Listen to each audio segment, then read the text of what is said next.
نکلے ہیں محبوب خدا ذکرہ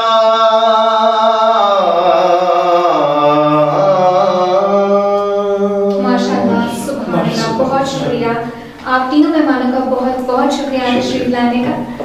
جی تو ناظرین، جیسا کہ آپ نے واقعہ معراج کے حوالے سے ہمارے تینوں مہمانوں کی گفتگو سنی، ناظرین آپ کو پتہ ہے کہ ہم مسلمان ہیں، ہم سے کہیں نہ کہیں کوئی نہ کوئی غلطی ہوتی رہتی ہے، دن میں نہ جانے ہم کتنے گناہ کرتے ہیں، کتنی غلطیاں کرتے ہیں۔ تو اللہ تعالیٰ کی طرف سے جو 70 ماؤں سے زیادہ اپنے بندے سے محبت کرتا ہے، اس کی طرف سے یہ جو دن ہے، یہ جو عبادات کی راتیں ہیں ہمیں جو ملتی ہیں، ہمیں بخشش کے لیے ملتی ہیں، اپنے گناہوں کی معافی مانگنے کے لیے ملتی ہیں، تو ہمیں زیادہ سے زیادہ کوشش کرنی چاہیے کہ ان سے فائدہ اٹھائیں، اپنے اللہ سے رجوع کریں اور معافی مانگیں، کیونکہ اللہ تعالیٰ 70 ماؤں سے زیادہ محبت کرتا ہے اور اپنے بندے کو ہر بار آنے پر معاف کرتا ہے۔ تو اس بار آپ لوگ بھی عبادت کیجیے گا اور ہم بھی عبادت کریں گے، اور وعدہ کریں گے کہ کبھی بھی دوبارہ زندگی میں ہم لوگ کوئی بھی ایسی غلطی نہیں کریں گے جس سے ہمارا اللہ ہم سے ناراض ہو۔ اسی کے ساتھ ہمارے پروگرام کا وقت ہو جاتا ہے ختم۔ مزید پروگرامس دیکھنے کے لیے دیکھتے رہیے نیوز واش۔ اللہ حافظ۔